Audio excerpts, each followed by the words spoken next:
Melissa Gums, Minister Committee of Education, the frameworks regulating medical education on St. Martin, and presentation of IGRA and EGMA results. Michael Harriott joins Jeff Bennett on Settle In. We're not qualified for the garbage contracts, says the minister, when an ambulance can't find you. Inside St. Martin's digital transformation journey.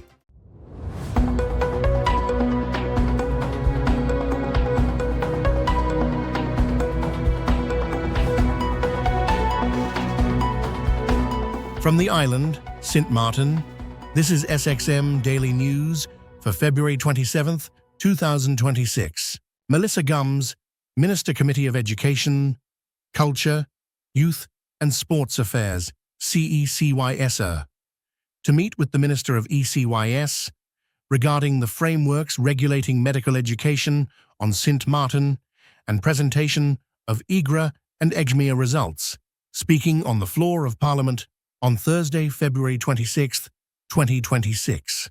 So, Article 69 of the Higher Education Law gives the Minister of Education authority to designate which accreditation bodies are acceptable. This is the core legal mechanism that enables the hybrid model that is currently being deployed. Article 70, the 6-year accreditation cycle aligns with current international norms from the Netherlands and ACCM. AUC's existing ACCM cycle already fits this requirement, and this is purely in the context of medical education. Article 71, the 2-year recovery period provides institutions with a safety net which reduces disruption to students in the event of challenges to accreditation. And Article 72, the most consequential article for students, loss of accreditation triggers student protection obligations and public disclosure by the institution. For AUC specifically, compliance will largely be a matter of formal government recognition of ACCM as a designated body. Their existing accreditation process already meets the spirit of these articles. The accreditation hybrid model and its implications for medical education. The accreditation framework recommends a hybrid accreditation model for St. Martin. For medical education specifically, this means, on the government side, that government does not directly evaluate AUC's medical curriculum. Instead, it evaluates and formally designates which accreditation bodies, like ACCM, are qualified. This is a practical measure. The government lacks the specialized medical expertise to directly assess a school of medicine, but it can assess whether ACCM meets governance, transparency, and quality standards. On the accreditations body side, bodies like ACCM bring the medical expertise. They evaluate the curriculum, the faculty, facilities, and student outcomes against internationally recognized standards. Their existing infrastructure for site visits, self-studies, and expert panels handles the technical assessment. The beauty of this model for St. Martin is that it leverages existing frameworks without needing to build new and costly infrastructure. AUC keeps its ACCM accreditation, the government formally recognizes ACCM as a designated body, and the legal requirement of the higher education law is satisfied.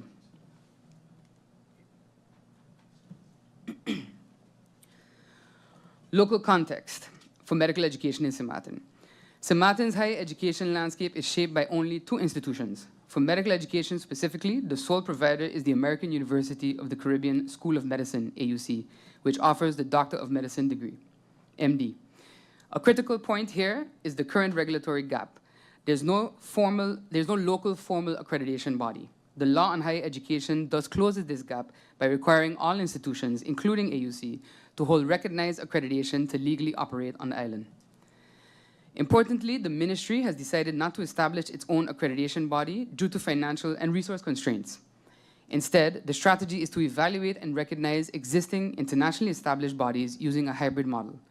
The government sets the standard for accreditation, but private accrediting bodies are responsible for evaluating institutions and making accreditation decisions.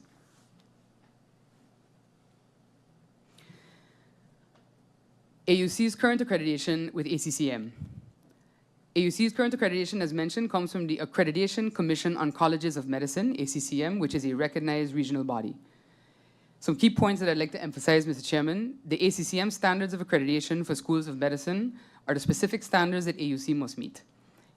AUC most recently passed reaccreditation in November 2021 with 0 findings, which is a strong result.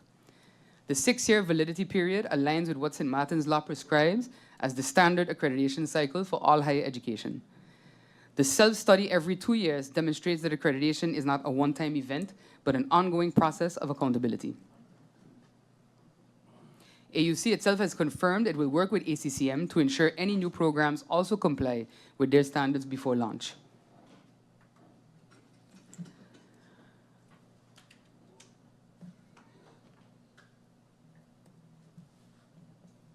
Yes, sorry, 1 second. ACCM's evaluation against framework criteria. So the research framework evaluated accreditation bodies across 6 categories. For the Accreditation Commission on Colleges of Medicine, ACCM, the results were strong. For governance, they scored a 5 out of 5. ACCM has a clear, well-communicated mission and operates within a solid legal framework. Resources, they scored 4 out of 5. They're sufficient for evaluations with room to grow. Quality assurance, 4 out of 5, with solid ongoing review processes in place. Transparency, 4 out of 5. Decisions are communicated openly. Relationship with institutions, 4 out of 5. They respect institutional autonomy while still maintaining accountability. And accreditation requirements, 4 out of 5. Clear standards for all institutions are outlined for them to meet. Overall, ACCM is well regarded and aligns closely with the criteria proposed in St. Martin's accreditation framework. This makes it a natural candidate for formal recognition by the government following the enactment of the higher education law. For regional options, you have CAM-HP. While AUC is currently accredited by ACCM, the accreditation framework also identifies CAAM-HP, the Caribbean Accreditation Authority for Education in Medicine and Other Health Professions, as a relevant regional body. CAM-HP exemplifies the regional accreditation model described in the literature review. Multiple SIDS collaborate to create a shared accreditation process that pools resources and reduces individual cost burdens. For St. Martin, CAM-HP is relevant because it is designed for the Caribbean context and understands the unique pressures faced by small island nations. Its existence demonstrates that regional solutions are viable and effective for medical education quality assurance. It received a slightly lower resource rating, 3 out of 5, than ACCM, mainly due to room for improvement in accessibility of resources, but still meets the framework's baseline criteria. The Minister of Varome, Patrice Gums, speaking at the DCOM press briefing on Wednesday, is one of the biggest challenges we've had. And I see that several times already. But I think one of the things we've had with the garbage overall has been that a number of the persons who have been awarded garbage contracts were not qualified for the garbage contracts. The minister explains, You know, one of the biggest challenges we've had, and I've stated this several times already, but I think one of the biggest challenges we've had with the garbage overall is that a number of the persons who have been awarded garbage contracts were not qualified for the garbage contracts. It's not my words, these are the Ombudsman's reports and their public information. Second to that, there's also the situation of the public is also very much not following the rules and regulations of proper waste disposal. If you read the waste ordinance, it simply says there's a certain amount of, for example, it's called white material, which is usually your fridges, your stove, that you can put out on a weekly basis. What you see happening is everybody puts out their white stuff at any given time that they want. That's already in violation of the waste ordinance.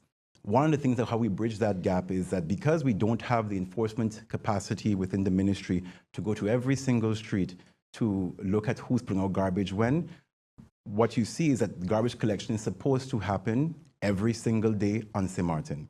And it happens for free. Nowhere else in the world is your garbage collected every single day for free.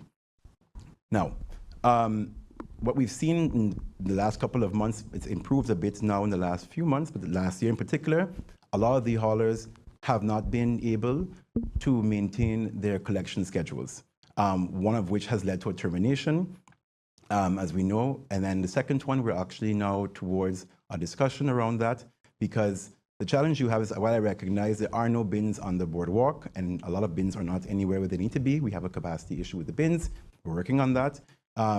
If you clean up the garbage every day, the same mattress, the same fridge shouldn't be there Monday today, Wednesday, and then next week Wednesday, the same fridge is there. So it's an issue basically on the side of the hauler. Now, when it comes to the bins that we have ordered, yes, indeed, the bins are on the island. We've had a number of discussions with the ministry because originally when the bins first came in, they were not at all included in the current garbage tender, which comes to an end actually in about a month. So we had to wait until that, until we can have a way to pay for those servicing of those bins because they're not currently in the tender for Phillipsburg. Secondly, we're now at this point now with the Ministry of TI, we're having a discussion about the location of the bins. Those are finalized now because they were never finalized at all when they were ordered. The location of the bins, who will service the bins and how will they be serviced. We're also looking at the point of view of there's a number of concrete slabs on the boardwalk which used to have bins or should have had bins and never did have bins, and persons are dumping their garbage there. Thirdly to that, there's also the fact that Phillipsburg is the only area on the island where the government actually allows for the collection of commercial waste. That means that the store owners, they put out their boxes, their materials at the end of the day. The hauler is supposed to pick up anywhere between 6 and 9 p.m. in Phillipsburg. If they don't come before a wind or rain, that garbage ends up on the boardwalk on the road. So the biggest challenge we have now, and we're looking at it very intensely, and in particular, how we're going to, in this new tender, how do you actually bridge that gap? Because the reality is the amount of commercial waste is never free because it's a lot. We have it in our tenders for the last few years for a number of reasons. Why? Because we don't want Phillipsburg to look messy. But the challenge has been with the particular haulers, if they cannot pick up in time, you have all this waste in Phillipsburg that blows around, and there's a bigger window of when to collect between 6 and 9. So these are the challenges we're encountering and working on it. We're also actually working very closely with all the haulers for the past year and a half in terms of what we can do to bridge the gap and support them. Many of the complaints come around the day of this act I'm talking about, that persons are not necessarily following the rules and regulations around dumping. That's harder to control. It's easier to control that haulers control and pick up every day. We actually have a revision of the waste ordinance coming in, which is actually going to, in combination with Bistrica handhaving, so administrative enforcement, going to actually make it easier for us to actually issue fines. A lot of people ask me, why don't you issue fines? The reality is, there is no actual legal mechanism or basis to actually issue fines as the Ministry of Rummy. It has to go to the public prosecutor as a criminal offense. So that means that basically you issue a fine, the OM has to handle that fine, and only then can you then execute the fine. So if you look at it from the point of view of the capacity of the OM on things like littering versus a public prosecution of a criminal investigation of a larger magnitude, that has priority than someone littering. So we're really actively working on administrative enforcement to make it more possible. I think also from the point of view of enforcement, it's not about people on the ground. We're looking at technology as well. The Department of Inspection, for example, is planning to use drone technology. Instead of going out physically and looking at what's going on, you do a flyover every so often and you get your data that you need. It's about working smart and not hard. I think that's really critical because in terms of construction, garbage collection, who's putting out what when, who's dumping illegally when, who was where when, the capacity to actually enforce that and to match our laws isn't there. It won't be there in the next 5 or 10 years because, budget constraints. So how can we use technology and work smarter to actually enforce our own rules? Minister of Justice Natalie Tackling, in the immediate term, has the responsibility to maintain safe and stable operations, particularly as the construction of the new facility progresses, and we navigate this critical transition. So bringing in experienced operational-ready officers provides the capacity necessary to maintain continuity while addressing recruitment and structural HR matters at the prison. The minister speaking at the DCOM press briefing on Wednesday. We want to really stress the fact that we want to recruit, but again, responsible recruitment requires proper identification, vetting, training, and of course, structured onboarding, which is very difficult when you're running on a skeleton crew with little to no staff. So again, having this extra capacity allows us to provide a better training opportunity for that new class of recruits that we're looking to to recruit. In the immediate term, our responsibility is to maintain safe and stable operations, particularly as construction of the new facility progresses and we navigate now this very critical transition period. So bringing in experienced, operational ready officers provides the capacity necessary to maintain continuity while recruitment and structural HR matters at the prison advance. You know, as I've said, for some time now, our staff have been working under significant pressure due to limited manpower. And when there are not enough officers on a shift, the workload increases, fatigue sets in, and sick leave rises. So this temporary support will help to ease this pressure while we continue moving forward with that local recruitment in the right way. It's also important for me to maybe zoom in a little bit on the funding. So the funding arrangement doesn't create any long-term financial obligations for the country of St. Martin. The way that we are currently funding this project is actually with the consent of the Netherlands. Currently, St. Martin pays yearly money to the Netherlands for the housing of inmates in the Netherlands. We requested from them permission to temporarily pause those payments in order to look for stabilization measures.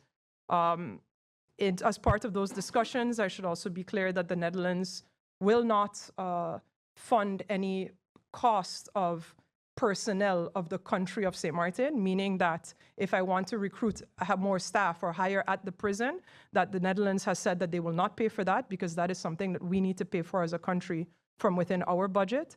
In order to not sacrifice that component, we had to look for another option. So this is why we ensured that we have the budgetary room to do that local recruitment, to hire staff structurally, while on the other end, we negotiated to say, okay, well, how about I not pay you for the next year? That would allow me to now stabilize operations. So we have gotten permission to earmark that money specifically for this Suriname support. And in addition, we're looking at other HR matters within Point Blanche that need to be cleaned up as well. I think there's a lot of work to be done in terms of our in terms of the functions that are there, and in terms of long-term sick leave, in terms of looking for better placement for employees that for a long time have been neglected up there, which also will take a very meticulous approach. So we also have some funding within there to be able to do that as well. And I also want to make clear that the officers remain employed by Suriname. Their salaries are also being paid by Suriname, not by the country of St. Martin. So our responsibility is limited only to the deployment-related costs. And again, that is structured through the arrangement that we have with the Netherlands. So that ensures, again, that we have sufficient budgetary room locally in order to have funds for local recruitment. That being said, stabilization is not a substitute for reform, but it's a necessary step to safeguard staff, inmates, and the public while structural improvements continue. With regard to the LBAs, I am pleased to share that batch 16 was countersigned last week and that we're expected to receive batch 17 at the end of this week from the governor. So these processes are also advancing. I have to say that a large portion of the Point Blanche staff was already in batch 16, and the remaining should have their LBAs by the end of this week as well. Then through the DSRP, we're working on two fronts. We're reinforcing operations now while building local capacity for the future. Stabilizing today allows us to transition responsibly into a sustainable but locally staffed system that aligns with the new facility. Beyond the detention sector, I also want to acknowledge the continued work of KPSM. Enforcement remains alive, active, visible, and ongoing. Over the past week, targeted operations across multiple districts, combining traffic control, preventative searches, and rapid response to threats, reinforcing our commitment to community safety. And it's also been no surprise, I think, that we've all been able to see an increase, I think, for our feeling of traffic accidents. So I also wanted to take a moment to address the public and ask everybody to please drive responsibly. I don't think any of us want to be in these situations, and it's horrible for us to have to see that happen as well. So when it comes to traffic safety, you know, I also want to again urge the public to just be safe and responsible when you're operating your vehicle or your two-wheeled vehicle for that part. Then, as we approach another busy period with the Heineken Regatta, I want to remind the public that safety is a shared responsibility. I encourage everybody to celebrate responsibly, remain alert, and make smart decisions. Do not drink and drive. Look out for one another. Help us keep our community safe during what should be a positive and enjoyable time for our island. From the ministry perspective, our focus remains clear. That is stability, safety, structured reform, and long-term local capacity. We're not choosing between immediate reinforcement and local development, but we're securing both. The Board of Financial Supervision of Bonaire, St. Eustatius, and Saba, CFT, visited Bonaire. During this visit, the management of government entities was the focal point. The CFT urges Bonaire to determine and implement an official policy for government entities. Furthermore, Bonaire must invest in lasting improvements to financial management and prioritize strengthening the organization's executive capacity. Government entities, from note to implementation. Not everything is in order at Bonaire's government companies, which is illustrated by the persistent issues at Celibon and Tourism Corporation Bonaire. Therefore, work is currently carried out based on an internal policy note aimed at improving the management of government entities. The CFT recognizes this is a good first step. Bonaire must further elaborate on this and convert it into official policy determined by the Executive Council in consultation with the Island Council. In that context, it is important to implement safeguards in order for the appointment of members of the directions and supervisory boards to take place independently. In doing so, a clear and verifiable framework is created for the management of government entities. Good policy for government entities is the basis for clear accountability of public resources for public tasks, states the CFI. Furthermore, it helps to enhance Bonaire's executive capacity. The CFT urges the Executive Council to establish and implement such a policy on the short term. The CFT again draws attention to financial management. Over the past years, Bonaire has taken important steps in the improvement of financial management. From late 2024 to mid-2025, the CFT observed a decline, but since then, the upward trend has resumed.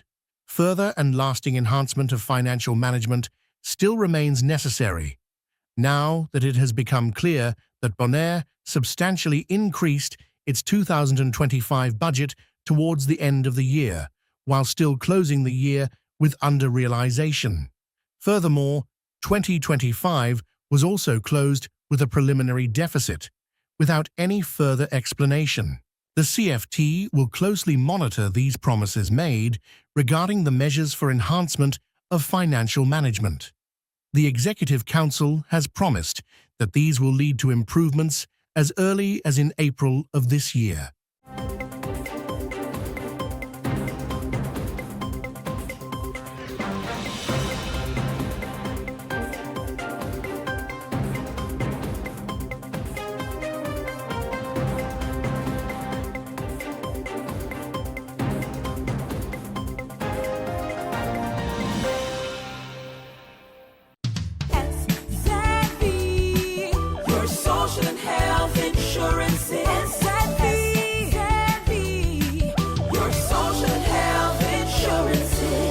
Are you SXM insured?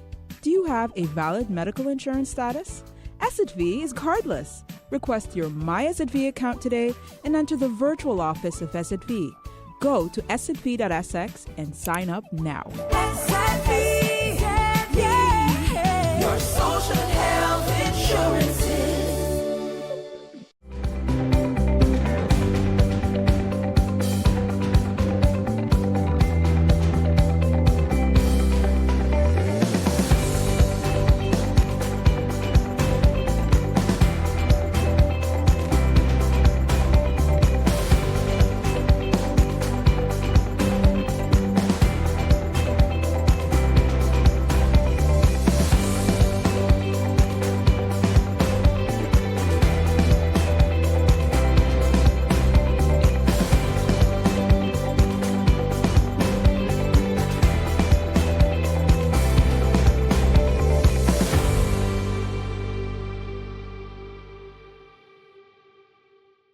It was close to midnight in Phillipsburg, St. Martin, when Lauren's mother started struggling to breathe.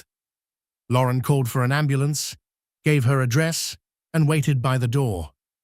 10 minutes passed, then 30, no signs of an ambulance. When her phone finally rang, the paramedics said they were outside, but when Lauren stepped out, the street was empty. They were in the wrong place. On the island, addresses aren't consistent across government systems. What's listed under one department, like the cadastre, often doesn't match the records held by emergency services or the civil registry. For the ambulance crew, the location matched the address in their database. For Lauren, it didn't. Over the phone, she guided them turn by turn until they finally arrived. Thankfully, her mother survived. But for Lauren and her family, the memory remains terrifying. Across St. Martin, a small island of just over 42,000 people, similar gaps appear in different forms. In 2018, the government experienced a significant cyber attack that crippled its systems, causing government buildings to shut down for over a week. During the COVID-19 lockdowns, services that relied on in-person interactions were halted, leaving citizens unable to access many government functions. These moments all point to the same vulnerability: weak digital foundations, where data isn't shared, systems aren't secure, and public services can't adapt when the unexpected happens. That is the reality St. Martin lives with today, and the one it's now determined to change. In recent years, the government has begun laying the groundwork for a digital transformation, recognizing that resilience in a small island can't rely on physical infrastructure alone. It also depends on systems that work seamlessly behind the scenes, linking data, protecting information, and making life easier for citizens and businesses. This commitment is taking shape through the Digital Government Transformation Project, DGTP, an effort to strengthen the country's digital foundations, connecting ministries, modernizing core systems, and creating tools for faster, safer, and more transparent public services. At its heart, DGTP is about simplifying how government works every day, helping citizens access documents faster, allowing entrepreneurs to open businesses without endless paperwork, and creating digital foundations for more jobs and economic opportunities. Already, fiber optic lines link critical departments, replacing unreliable microwave connections. Thousands of paper records, from birth certificates to land titles, are being digitized. The new address registry will finally ensure that every home and business can be found on a single, unified map, and more than 400 civil servants have been trained in cybersecurity, building the first line of defense against future attacks. Reports from Police, the Communication Department. On Sunday, the 22nd of February 2026, the police force of St. Martin, KPSM, responded to a report of an armed robbery in the Simpson Bay area. The victim reported that he was robbed of his chains. Following an investigation by the Armed Robbery Unit Division, SAE was arrested on February 25, 2026. The suspect remains in custody as the investigation continues. On Wednesday, February 25, 2026, at approximately 6:15 p.m., the Central Dispatch received a call regarding an elderly male who was found unresponsive. Police patrols and medical personnel were immediately dispatched to the scene to provide assistance. Upon arrival, an attending physician conducted an examination and officially declared the individual deceased at 6:29 p.m. Following the medical assessment, it was determined that the individual passed away due to natural causes, as there were no signs of foul play or suspicious circumstances. The police force of St. Martin extends its deepest condolences to the family and friends of the deceased during this difficult time. The police force of St. Martin, KPSM, is currently investigating an armed robbery that occurred this morning, Thursday, February 26, 2026, at approximately 11:20 a.m. The incident took place at the public supermarket located on Aaron Jacobs Drive. According to preliminary reports, an armed individual entered the establishment and demanded the daily earnings from the cash register. After securing an undisclosed amount of cash, the suspect fled the scene on foot in an unknown direction. Police patrols were immediately dispatched to the area to search. However, the suspect remains at large. The investigation into this continues. The KPSM urges anyone with information regarding this robbery to contact the police station or the anonymous tip line. Opening ceremony of the 50th regular meeting of the Conference of Heads of Government of CARICOM. Speech by Dr. Jennifer Geerling-Simons, President of the Republic of Suriname. It is with great honor and responsibility that I stand here as the first female President of the Republic of Suriname in office for about 7 months.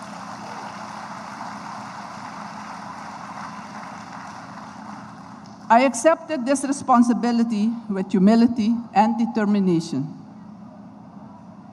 CARICOM is not merely an institution, it's a family.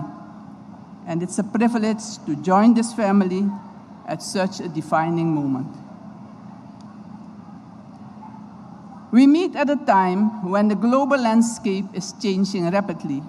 We acknowledge this. Economic volatility, climate insecurity, geopolitical changes, and social pressures continue to test the resilience of small states like ours. And these are not distant threats. They shape our daily governance, our economic decisions, and the future of our peoples. In this environment, regional unity is not optional, it's a necessity. The Caribbean strength has always rested on its capacity to stand together and mostly to speak with one voice, to demonstrate that small states can exercise collective influence far beyond their individual size. Yet, let us be clear. The Caribbean is not defined by its vulnerabilities. We're defined by our resilience, creativity, and our determination to endure and thrive. Across our history, from federation efforts and conflicts to economic crisis to natural disasters, our region has consistently chosen for close cooperation and collaboration over fragmentation. That commitment is the foundation on which we must now build our future. Suriname stands as a catalyst for innovation, social cohesion, and resilience. Our culture is diverse, vibrant, and more than a reflection of our past. We place great emphasis in our policies on the empowerment of youth and on harnessing the power of sports and culture as unifying forces in Suriname and across the region. We must recognize that the world for which we are preparing them will not resemble the one we inherited. Rapid technological advancement, digital transformation, artificial intelligence, and green transition are redefining industries, labor markets, and governance itself. Our responsibility, therefore, is not merely to educate, but to equip, to ensure that young people possess the skills, adaptability, digital literacy, and entrepreneurial mindset necessary to thrive in a rapidly evolving global landscape. For this reason, youth must remain central to our regional agenda, actively shaping our policies in education, technology, innovation, and social inclusion. At the same time, diversification, value-added production for millions of people, because we are millions, and innovations across sectors are essential if we are to withstand global shocks and create sustainable economic opportunities for our people. Another pillar of our collective progress lies in the way we work together as a region, and I want to emphasize this. We must pursue new models of cooperation that strengthens regional industries, improve food security, services, infrastructure, and digital connectivity, and thereby reducing external dependency and reinforcing Caribbean self-reliance. Suriname remains committed to working closely with our regional partners in enhancing value chains, foster shared industrial and agricultural growth, and promote entrepreneurship across CARICOM, particularly among youth. Excellencies, ladies and gentlemen, global energy dynamics are evolving, and Suriname is increasingly positioned within this new landscape. Our emerging oil and gas sector presents significant potential, not as a goal in itself, but as a catalyst for broader, long-term national and regional development anchored in responsible resource governance and deliberate investment in economic diversification and environmental sustainability.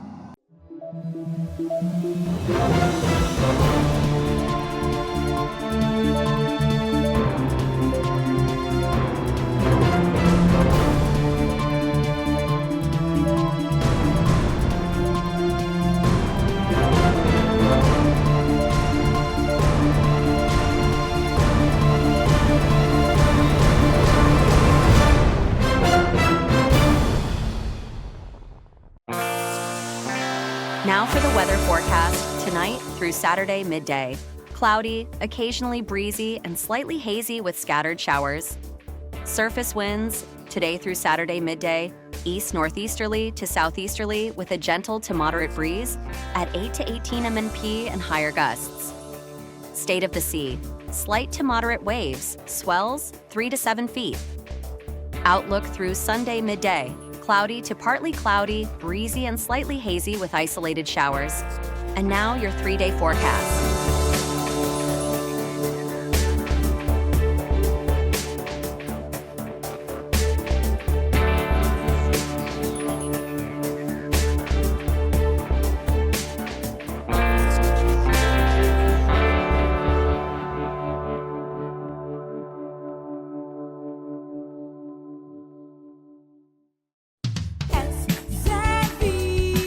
Your social and health insurance is your social and health insurance. Are you SXV insured? Do you have a valid medical insurance status? SXV is cardless. Request your My SXV account today and enter the virtual office of SXV. Go to sxv.sx and sign up now. Your social and health insurance.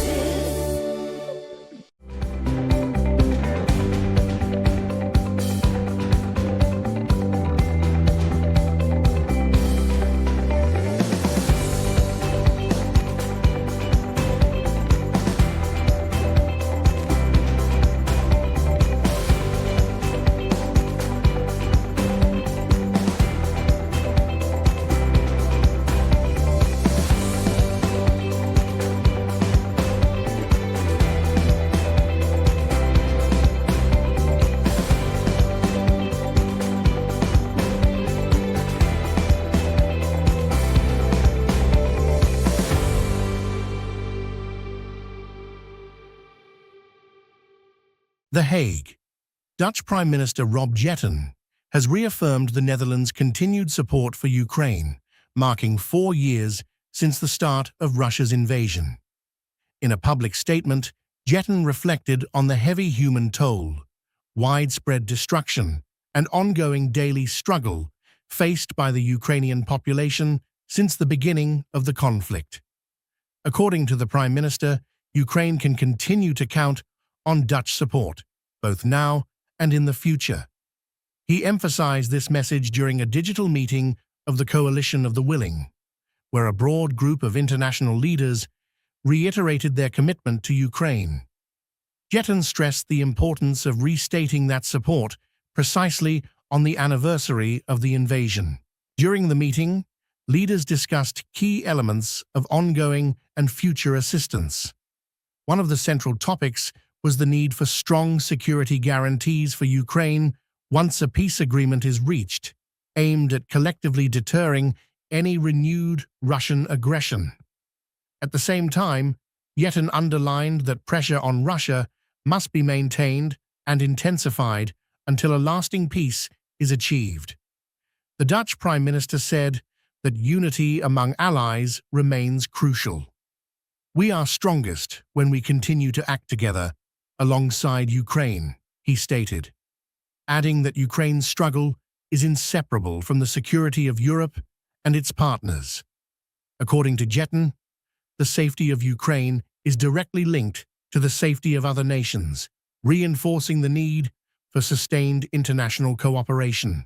This month marks 100 years since Americans first held the celebration that would eventually become Black History Month. On our video podcast, Settle In, Jeff Bennett commemorated this anniversary with the award-winning journalist and writer Michael Harriot. His most recent book, Black AF History, frames Black history not as a counter-narrative, but as the narrative of American history. There's so much reverence around America's founding story, and your take on Jamestown stands out because it was so irreverent and biting, and you portray the English settlers not as these heroic figures, but as these sort of bumbling founders. Tell me more about that. Yeah, well, first of all, like of the 109 people who came here, there were 9 survivors. They cannibalized each other. They starved to death because they ate all their provisions. They didn't know how to plant. They thought they could like climb in the tree and see the Pacific Ocean. Remember, these were investors, people who came here to make money. They weren't people who explored other nations, and they perished because of their incompetence. And that reframing objectively, right, instead of a mythology of these rugged individualists who came here looking for freedom, we know that that's not what they came here for. And to tell that truth, not just through the eyes of Black people, but through an objective lens, is important. And then there's what transpired in 1619, which gets a lot of attention now because of the book. But you look at this not as a symbolic moment, but as a structural one, the point at which the American colonies became viable because of slave labor.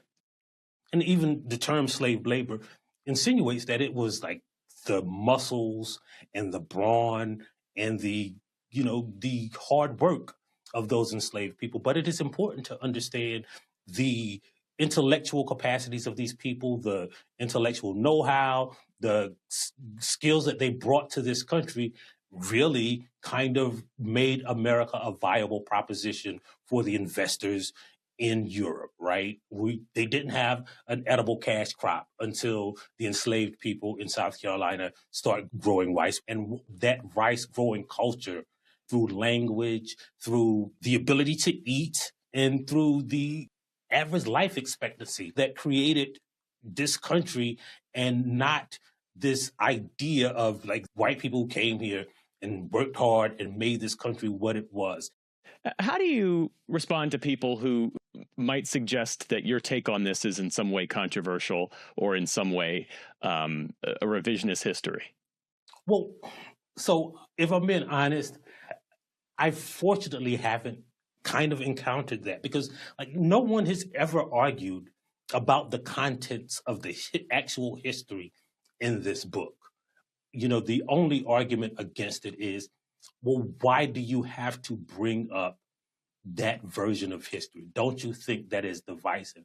And I always wonder, what part of the truth is divisive, right? What part of recognizing everyone's humanity and telling everyone's side of the story is divisive? For most Black children in America, we've been educated to revere men who are white supremacists. We've been educated to respect men who saw us as less than human. And to tell those children, to give those children a story about their past that shows their humanity, that shows that they are worthy of respect, that shows that their parents and their grandparents and their great-grandparents did great things and contributed to this country is important to me. And I don't think it's divisive. And I think that we can respect all of it, right? There's never been one side arguing that we shouldn't revere Thomas Jefferson or think that he is a founding father. We are saying that you should contextualize everything that he did. And if you choose to respect the documents and the stuff that he wrote rather than the stuff that he did, that is perfectly fine. But don't hide the stuff that he did and say the stuff that he wrote is all that we should know. If there's a chapter in this book that you could lift out and have included in every history book in this country that school kids are given, what would it be? Oh, that's a great question. I think the chapter on Reconstruction and the idea that it was the Black American Revolution, right? And what I did is kind of mirror the ideas of the American Revolution and saying like this was Black people's chance. There were founding fathers. There was a constitution with ideals. I think that's one. And then there's an excerpt on the Stono Rebellion, which kind of is the genesis of the treatment of Black people. Formed our slave laws, it formed the slave codes, it formed the Black codes after 1865, and it reached into Reconstruction and until the Civil Rights Movement. I think that's one of the things that we should understand. This is our SXM Daily Newscast. Thank you for joining us.